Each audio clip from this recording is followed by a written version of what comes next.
ना डीजे और ना कोई दावत। खास बात तो ये भी कि शादी में कोई दान दहेज भी नहीं, ना कोई वरमाला, ना कोई सिंदूर भराई और ना ही कोई फेरे। ऐसा विवाह हुआ जिसमें महज 17 मिनट में जोड़ी बन गई।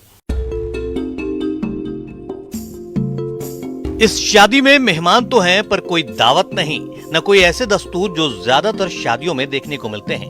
तस्वीरें देखकर शायद आप ये भी सोचने लगे कि यहाँ कोई शादी समारोह नहीं बल्कि धार्मिक अनुष्ठान चल रहा है।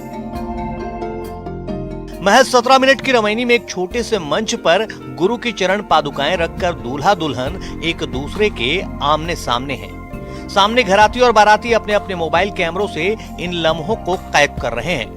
विवाह संपन्न हुआ। रामपाल की एक किताब दूल्हा दुल्हन को भेंट की गई और फिर ग्रुप फोटो का सिलसिला चला, पर कहीं भी न वरमाला हुई, न सिंदूर की कोई रस्म और न ही फेरे हुए। और फिर इस तरह दो युवा नवयुगल बन गए।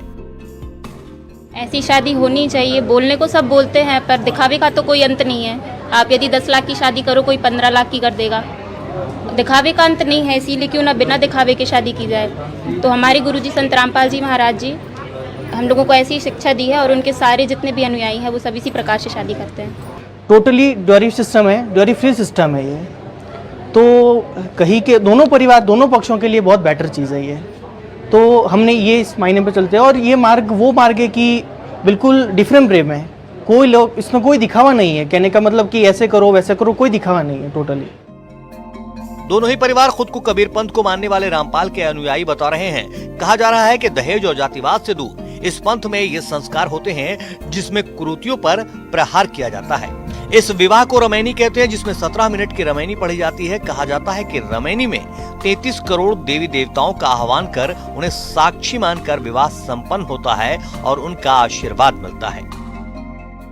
परमात्मा के विधान के तहत संत रामपाल जी महाराज का एक ही उद्देश्य है कि हमारा जो है दहेज मुक्त विवाह होना चाहिए और दहेज मुक्त विवाह के तहत ये आयोजन किया गया। इसको रमैनी बोलते हैं। 17 मिनट की रमैनी होती है। इस रमैनी में 33 करोड़ देवी देवताओं को आह्वान किया जाता है और वो लोग को आगे ही स्वयं अपना आशीर्वाद परमात्मा को देते हैं। परमात्मा आशीर्वाद साथ में देते हैं वो जी। किसी भी माँ बाप के लिए संतान की शादी बड़ा सपना होता है। बेटी की शादी वो भी बिना दहेज के। इस दौर में इससे बड़ी सौगात क्या हो सकती है। दुल्हन के पिता का कहना है कि कोरोना काल में इस तरह का ये आयोजन प्रासंगिक है, इसलिए उनकी आंखों में खुशी के आंसू हैं। रामपाल जी महाराज जी के जो अनुयायी हैं उनमें भक्त और भक्तमती की जो शादी होती है और भक्तों में होती है। इसमें जाति भाति का जाति भेद नहीं मानते वो, और बगैर दहेज के साधारण तरीके से जिस स्थिति में रहते, आडम्बर, ना कोई आपका बाजा गाजा डीजे खान ये कुछ टाइप का नहीं होता। सीधा तरीके से वर और वधू जो है अपने आप को उसमें देख लेते हैं, दोनों भक्त में, और भक्तात्माओं की ये बगैर दहेज की शादी हो जाती है। अनेकता में एकता देश की पहचान ही नहीं ताकत भी है। ऐसे ही कई पहलुओं के पंथ, धर्म, सभ्यता और संस्कार को समेटे है हमारा भारत, जहां सबको आजादी से गौरवपूर्ण जीवन जीने का अधिकार है। ये विवाह भी उसी परंपरा का एक उदाहरण है और मौजूदा वक्त में संदेशों से भरा विवाह संस्कार है।